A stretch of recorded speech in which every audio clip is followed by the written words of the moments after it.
అందరికీ పేరు పేరున వందనం. ఒక 10 సంవత్సరాలు మన కాచం సత్యనారాయణ గారి సలహాలతో బీఆర్ఎస్ పార్టీ గవర్నమెంట్ నడిపింది. ఒక్కరోజన్నా తెలంగాణ ఉద్యమకారుల గురించి ఆలోచించిండ్రా, ఒక కమిటీ వేసిండ్రా, ఒక ప్రయత్నం చేసిండ్రా? ఇవన్నీ చేయకపోగా నేను ఒక్కరినే కొట్లాడి తెలంగాణ తెచ్చిన, మీరు లేనే లేరు, మీరెవరయ్యా అని చెప్పి మనం లేరని కూడా ఆ రోజు వాళ్ళు విచిత్రంగా విపరీతంగా ప్రచారం చేశారు. లేం మనం ఆ రోజు ఉద్యమం కొట్లాడలేదు, మేము ఒక్కరమే కొట్లాడినా, మా వల్లే నేను తెలంగాణ వచ్చింది, మేము లేకపోతే తెలంగాణ లేదు.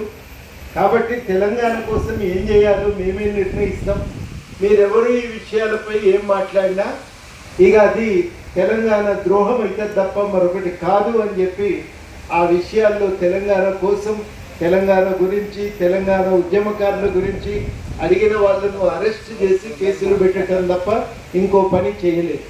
నా మీదే ఒక 15 కేసులు ఉన్నాయి. ధర్నా చౌక్ తెరవాలనే దగ్గర నుంచి మొదలుకుంటే, ఇట్లాంటి హాళ్ళల్లో ఫ్రీగా మీటింగులు పెట్టుకునే అవకాశం ఉండాలనే దగ్గర నుంచి అనేక అంశాలపైన ఆ రోజు సీరియస్గా అడగవలసిన అవసరం ఏర్పడ్డది. కానీ మనం అడగలేదు. కనీసం ఉద్యమకారులను ఎందుకు గుర్తించట్లేదనే మాట కూడా మనం ఆ రోజు ఎవరూ నిలదీయలేదు. ఈ విషయాలపై చర్చకు కూడా మనం ఎవరూ సిద్ధపడలేదు. ఆ రోజు ఇవన్నీ అడిగినామంటే మా లాంటి వాళ్ళు మీ జేఏసీని కొనసాగించి మళ్ళీ ఇవే విషయాలు నిలదీసినాం.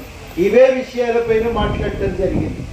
ఈ విషయాలపై మాట్లాడటం మాత్రమే కాదు, మీకు ఒక విషయం చెప్తే ఆశ్చర్యం అనిపిస్తుంది. మిలియన్ మార్చిని యాద్ చేసుకుంటాం సార్, ట్యాంక్ బండ మీదకి మాకు ఒక 10 నిమిషాలకు గంటకు అవకాశం ఇవ్వమని అడిగినాం. ట్యాంక్ బండ మీదకి పోవటానికి మేము పర్మిషన్ అడిగితే మార్చి 10 సంవత్సరం, నాకు గుర్తులేదు, 2017 18 2016లో ట్యాంకు బండ మీదకి పోకుండా మమ్మల్ని అందరినీ హౌస్ అరెస్ట్ చేసి ట్యాంకు బండ మీద ఎవరు రావటానికి వీల్లేదు, మేము పర్మిషన్ ఇస్తేనే కార్యక్రమాలు లేకపోతే లేదు అని చెప్పి ఆ విషయాలపైన ముఖ్యమంత్రి గారు స్వయంగా ప్రకటన చేసిన సంగతి కూడా అందరికీ తెలుసు. ఉద్యమ ఘట్టాలను కూడా గుర్తు చేసుకోవడం నేరం అవుతుందా, పాపం అవుతుందా? ఉద్యమాన్ని చేసినటువంటి వాళ్ళని గుర్తు చేసుకోవటం కూడా పాపం అవుతుందా? ఉద్యమ కార్యాచరణను యాద్ చేసుకోవటం కూడా అది ఎట్లా తప్పవుతుంది? ఇవన్నీ విషయాలు ఆ రోజు చేయవలసినంతగా కార్యక్రమాలు చేసినాం, చేయకుండా వదిలిపెట్టలేదు. ఉద్యమకారుల స్ఫూర్తి యాత్ర అని చెప్పి, అమరుల స్ఫూర్తి యాత్ర అని చెప్పి తెలంగాణ వ్యాపితంగా యాత్ర నిర్వహించినాం. యాత్ర నిర్వహిస్తే ఆ అమరుల స్ఫూర్తి యాత్ర మేము ఎందుకు కొట్లాడినది, ఇవాళ తెలంగాణ ఎట్లా ఉంది, ఆ రోజు అనుకున్నది ఏంటి, ఇవాళ జరుగుతున్నది ఏంటి అని మాట్లాడటానికి తిరిగితే ఒక 3 రౌండ్లు మమ్మల్ని తిరగనిచ్చారు. సంగారెడ్డి నుంచి మెదక్ దాకా పోనిచ్చారు. ఆ తర్వాత సిరిసిల్ల కానిచ్చిండ్రు కార్యక్రమం, ఆ తర్వాత గజ్వేల్లో కార్యక్రమం కానిచ్చిండ్రు. అప్పటి నుంచి వరుస పెట్టి అరెస్ట్ లేదప్ప ఎన్నడూ కూడా తెలంగాణలో ఫ్రీగా తిరగనిచ్చిన సందర్భం లేదు. తెలంగాణ అంటేనే నీళ్లు, నిధులు, నియామకాలు. ఆ నిధులకు సంబంధించిన కార్యక్రమాలు సవ్యంగా జరగట్లేదు. దానికి సంబంధించి ఒక చర్చ జరగాలని పట్టుబడితే ఎక్కడ జరిగితే అక్కడ కేసులు పెట్టిండ్రు తప్ప కనీసం దాని మీద హేతుబద్ధమైన చర్చకు అవకాశం ఇవ్వలే. ఉద్యోగాల కోసం మనం మాట్లాడుకుందాం, నిరుద్యోగుల సమస్యలను ఎజెండా మీదకి తీసుకొద్దామని ఊరేగింపుకు ప్రయత్నం చేస్తే మా ఇంటి మీద దాడి చేసి ఇంట్లో ఉన్న 25-30 మందిని అరెస్ట్ చేసి ఆ రోజు పోలీస్ స్టేషన్లో పెట్టారు. ఇవన్నీ వాస్తవాలు. ఈ వాస్తవాల గురించి మాట్లాడితే కొంచెం కాచం గారికి కూడా ఇబ్బంది అవుతుందేమో, కానీ ఇవన్నీ వాస్తవాలు, కఠోరమైనటువంటి వాస్తవాలు. ఆ రోజు మాట్లాడినాం, ఇవన్నింటి గురించి చర్చ చేసినాం, ఎన్నడూ కూడా వదిలిపెట్టలేదు. తెలంగాణకు సంబంధించిన ఉద్యమకారులను సమీకరించి ఒక తాటి మీద తీసుకొచ్చే ప్రయత్నం నిరంతరం కొనసాగిస్తూ వచ్చినాం. ఆ కొనసాగించే క్రమము చివరికి తెలంగాణలో అసలు ఈ పాలకులు పోకుండా, ఈ నిరంకుశ పాలన అంతం కాకుండా మార్పు సాధ్యం కాదు అని చెప్పి ఒక నిర్ణయానికి వచ్చే మనం ఇవాళ తెలంగాణలో ఒక మార్పును సాధించుకున్నాం. ఆ మార్పు వల్ల అన్నీ అయితాయని కాదు, కానీ ఆ మార్పుతో మొదలుపెట్టి కనీసం ఒక ప్రయాణం మళ్ళీ మనం చేయటానికి కావలసిన వెసులుబాటు, స్వేచ్ఛను దొరుకుతుంది అనేది ఆ రోజు అందరికీ కలిగినటువంటి ఆలోచన. ఆ క్రమంలో జరిగిన చర్చల పర్యవసానంగా చివరికి ఇవాళ తెలంగాణ రాష్ట్రంలో ఉద్యమకారుల గురించి మనం మాట్లాడుకోవటానికి గల్లీ గల్లీకి మీటింగులు పెట్టుకుంటున్నాం. ప్రతి దగ్గర మాట్లాడుకోగలుగుతున్నాం. మన ఆకాంక్షల్ని ఎలుగెత్తి చాడుతున్నాం. మనం చేసిన పోరాటాల గురించి చెప్పుకుంటున్నాం. మనందరికీ ఒక గుర్తింపు కావాలని కూడా ఇవాళ అడుగుతున్నాం. ఇవాళ ఇవన్నీ మామూలుగా వచ్చినాయి కావు. మాలాంటి వాళ్ళం ఇంతకాలం చేసిన పోరాట ఫలితంగా మొత్తానికి ఇవాళ మాట్లాడుకోవటానికి ఒక వెసులుబాటు వాతావరణం అయితే ఇవాళ సాధ్యమైంది. ఇవి నేపథ్యంలో ఇవాళ గవర్నమెంట్ కమిటీ చేసింది. ఏం చెప్తావంటే కమిటీ చేసిండ్రు నిన్న. ఇవాళ నుంచే నువ్వు ఏం చేస్తావు మాకు అనంటే కమిటీ ఏం చేయాలో గీత గీసిండ్రు. ఆ గీతకు సంబంధించినటువంటి జీవో మీ అందరి చేతిలో ఉంది. ఆ మేరకు కమిటీ ఏం చేస్తుందంటే ఉద్యమకారులను గుర్తించే ప్రయత్నం చేస్తారు. ఉద్యమకారులను గుర్తించడం కోసమే ఇవాళ మొట్టమొదటి సమావేశం సెక్రటరీతో జరిగింది. అందరికి కూడా చెప్పింది, అందరూ కూడా చెప్పింది ఏంటంటే గుర్తింపు అనేది కష్టమైనటువంటి కాదు. దానికి పూర్తిగా గవర్నమెంట్ మీద ఆధారపడి సమాచారం సేకరించడానికి వీల్లేదు. మీరు ఉద్యమకారుల సలహాల మేరకు లిస్టు తయారు చేయండి, మేము కూడా సహకరిస్తామని సెక్రటరీలు కానీ అధికారులు కానీ వాళ్ళ వంతు ప్రయత్నం వాళ్ళు చేస్తారు. దానికోసం ఇవాళ అందరం కూర్చుంటున్నాం, మాట్లాడుతున్నాం. ఇవాళ ఇక్కడి దాకా రావటానికి కూడా ఒక కారణం ఏంటంటే విషయంపై ఒక స్పష్టత చెప్పటానికి. ఈ స్పష్టతను ఇవ్వటానికే ఇక్కడి దాకా వచ్చినాం. చాలా స్పష్టంగా నేను చెప్పదలుచుకున్నది ఏంటంటే తెలంగాణ వచ్చేదాకా ఎట్లా కొట్లాడినామో తెలంగాణ వచ్చినాక ఉద్యమ ఆకాంక్షల వెలుగులో ఉద్యమ ఆకాంక్షల సాధన కోసం అదే రకమైన పోరాటాన్ని మళ్ళీ కొనసాగించవలసిన దుర్గతి ఒకటి తెలంగాణలో తలెత్తింది.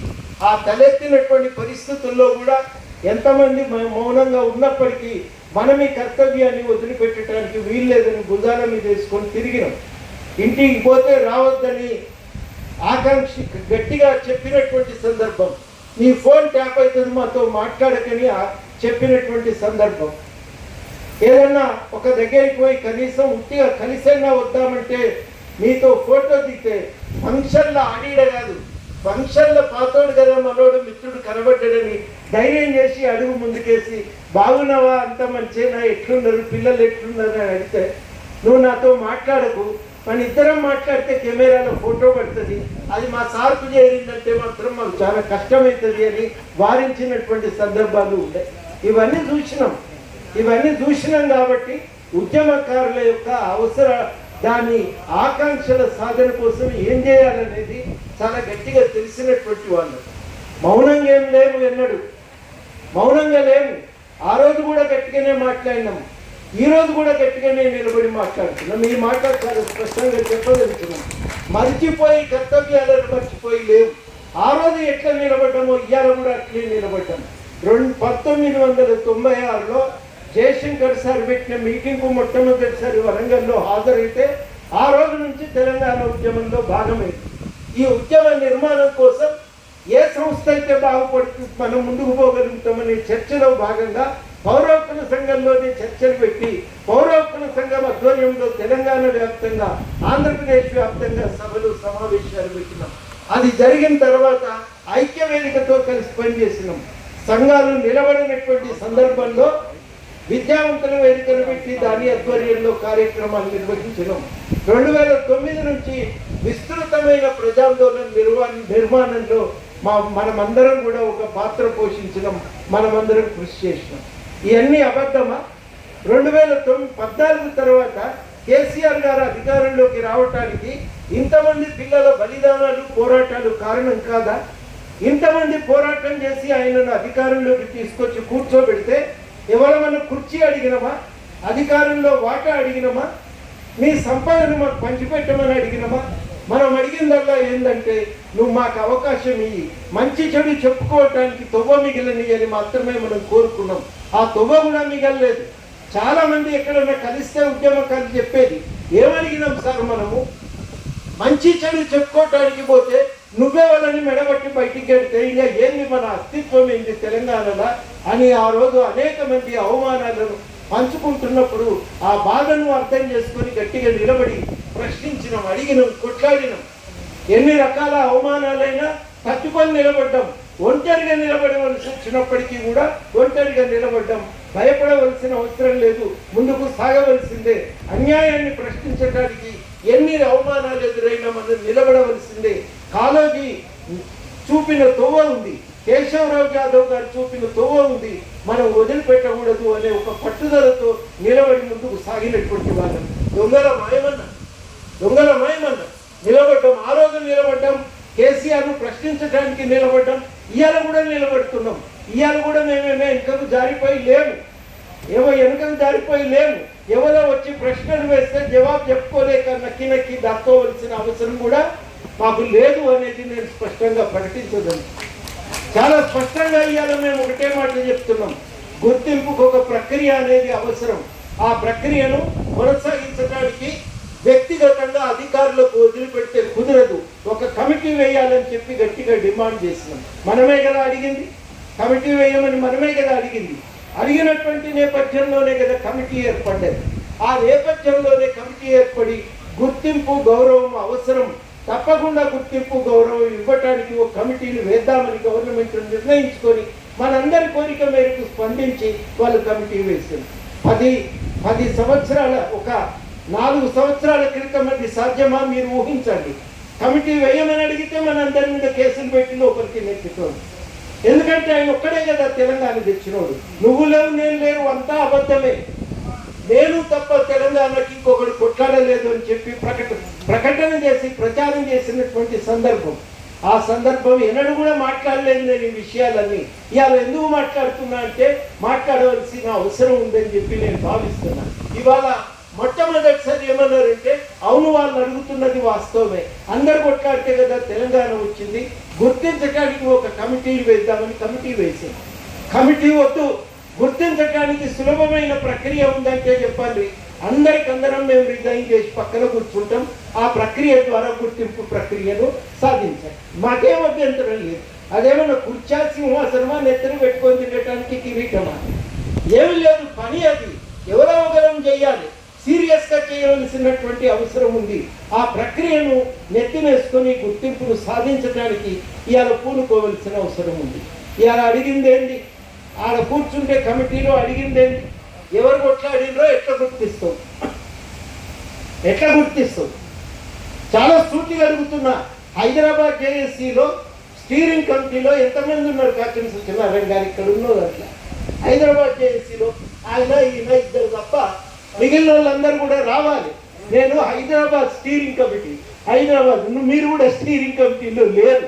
హైదరాబాద్ జేఏసీ స్టీరింగ్ కమిటీలో నిలబడి, జిల్లాల స్టీరింగ్ కమిటీలో నిలబడి కొట్లాడిన వాళ్ళు ఇంకా చాలా మంది ఉన్నారు. వాళ్ళను మనం ఇవాళ బయటికి రాలేదు. వాళ్ళని కూడా బయటికి తేవలసిన అవసరం ఉంది, ఐక్యం చేయవలసిన అవసరం ఉంది, వాళ్ళని కూడా గుర్తింపులో ప్రక్రియలో భాగం చేయవలసిన అవసరం ఉంది. లేకపోతే ఇది ఇబ్బందుల పాలవుతుంది. ఎందుకంటే అందరి మీద కేసులు లేవు. ఎట్లా గుర్తించాలన్నప్పుడు చాలా జాగ్రత్తగా ఆనాడు ఉద్యమంలో ఉన్న వాళ్ళందరినీ మనం కనుక్కొని తీసుకొస్తే, కూర్చోబెడితే వాళ్ళందరి ద్వారా ఒక గుర్తింపు ప్రక్రియ అనేది పూర్తి చేయడానికి ఒక అవకాశం ఉంటుంది. ఇవన్నీ కూడా ఆలోచన చేసి ఒక ప్రయత్నం చేయడానికి మనం పూనుకుంటున్నాం. ఈ ప్రయత్నాన్ని, ప్రక్రియను ముందుకు పోవటానికి అందరం పూనుకుంటే తప్ప ఇది పూర్తి కాదు. ఇది జ్యుడిషియల్ కమిటీ అంటే జ్యుడిషియల్ కమిటీ అయితే అవుతుందని గ్యారంటీ ఏముంది? తెలిసినోడు తెలంగాణ ఉద్యమంలో ఉన్నోళ్ళు అయితే ఇది సాధ్యమవుతుందని చెప్పి గవర్నమెంట్ ఒక ఉపాయం ఆలోచించి ఒక నిర్ణయం చేసింది. రాహుల్ గారిని వేదిక మీదకి రావాల్సిందిగా కోరుతున్నా. మిత్రులారా, ఇది చాలా కీలకం. ఇవాళ వచ్చి మనం సడన్గా మీరు ఏం చేస్తారు, మాకేమి ఇస్తారంటే మేము బోర్లో నిలబట్టడానికి మేము శత్రువులమా? మేము కూడా ఆడ కూర్చుంటే 1000 ప్రశ్నలు అడగగలుగుతాం. ఇవాళ శత్రువులం కాదు, మనమందరం ఉద్యమకారులను గుర్తించే ఒక ప్రక్రియలో కలిసి నడవవలసినటువంటి అవసరం ఉంది. అందరం కలుద్దాం, ఆ ప్రక్రియను ముందుకు తీసుకుపోవటానికి ప్రయత్నం చేద్దాం. ఆ ప్రయత్నాన్ని విజయవంతం చేయటానికి అందరం కూడా పూనుకోవలసినటువంటి అవసరం ఉంది. దాన్ని నేను ఇవాళ స్పష్టంగా గుర్తు చేస్తూ, ఉన్న దాంట్లో కూడా ఎవరన్నా నేనుంటే, రామన్ నాయక్ గారు కూడా 2001 నుంచి కొట్లాడుతున్నటువంటి వాడే, శోభన్ రెడ్డి 2001 నుంచి కొట్లాడుతున్నవాడే, అద్దంకి దయాకర్ ఆయన 2000 సంవత్సరం నుంచి ఆయన కూడా కొట్లాడుతున్నటువంటి వాడే. అందరం కూడా ఉద్యమంలో నుంచి వచ్చినటువంటి వాళ్ళని. కొంతమందికి ఒక అవకాశం దొరికింది, దాని అర్థము మేమేము కొమ్ములు ఉన్నాయి, మాకేదో ప్రత్యేకంగా దుర్బిని ఉంది, ఆ డిఎస్సి చూసి గుర్తుపడతామని అనుకుంటలేవు. అందరూ కలిస్తే గుర్తింపు ప్రక్రియ సాధ్యమవుతుంది. ఆ ప్రక్రియను మనం కొనసాగించడానికి సీరియస్గా పూనుకోవలసినటువంటి అవసరం ఉంది. ఆ ప్రయత్నాన్ని తప్పకుండా సీరియస్గా తీసుకెళ్తాం. గోళ్ళ నిలబెట్టే ప్రయత్నం చేయకండి. ఎట్లయితే ఈ తొందరగా పూర్తవుతుందనే విషయంపై చర్చించడానికి, ఆలోచన చేయడానికి ప్రయత్నం చేస్తే అది చాలా ఉపయోగకరంగా ఉంటుంది. ఆఫీసర్లు కూడా చాలా మంచి విషయాలు చెప్పిండ్రు. ఇలా రామన్ నాయక్ గారు కూడా ఉన్నారు. మీరు చేసిన ఉద్యమాన్ని గుర్తించడానికి మేము కూడా అప్పుడు ఉన్నటువంటి వాళ్ళం ఉన్నాం. మంచి దాన్ని సులభతరం చేద్దాం, సరళతరం చేద్దాం, వీలైనంత మందిని గుర్తింపు చేస్తాం.